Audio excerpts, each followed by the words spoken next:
بۆیە مسلمان دەبێ ئاگادار بێت لە مەوقیفەکاندا دەردەکەوێت تۆ ڕەزامەندی خوا بەلاتەوە گرنگترە یان نا. ئافەتێک گەنجێک دەچێتە داوای تەماشا دەکەی لە وەزعیشی ئاوادە کە لایەنی ئابووری زۆر خراپە، گەنجێک داوای ئافەتێک دەکات لە مقابلدا دەڵێ من ماڵم دەوێ ئەوەندە زێڕم دەوێ. تەماشا دەکەی بارقورسێکی زۆر بۆچی؟ ئەخ دوای خەڵک لۆمەم دەکا، دوای ئەگەر ماری یەکەم زۆر بێ و کە داواکاریەکانم زۆر بێ خەڵک دەڵێن ئەها لەسەر ئەوەندە مارە کراوە. بە تۆ چی؟ باواش بێ کە تۆ ژیانت بەختەوەری تێدا نەبێ، ماڵی دنیا وەسفکردنی خەڵک مەدەحکردنی خەڵک بۆ تۆ چ سوودی هەیە؟ هیچ.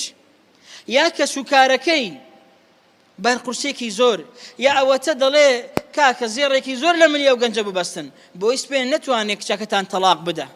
ئەم نێتە پاکە هەیەی لە زەواجیە لەگەڵم کوڕە.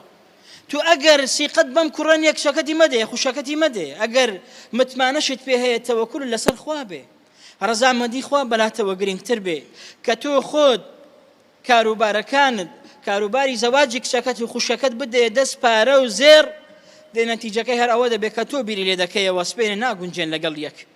و ئەگەر کەسێکیش لە خێزانەکەی بێزار بێ هەموو ماڵەکەی بدا، خۆشی قەرزدار بارکە هێشتا هەر دڵێ دەیکەم بەس ئەوە نەجاتی بێ لە دەست ئافرەتێکەوە باش نییە لەگەڵی.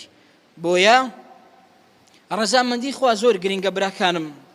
پێغەمبەری خوا عەلەیهی سەڵاتی وەسەلام لەم حەدیسەدا ئامۆژگاریەکی کردین قاعیدەیەکە بۆ هەموو ژیانمان پێویستە ئێمە ئاگادار بین ئەو قاعیدەیە لە ژیانمان لەبیرمان نەچێتەوە.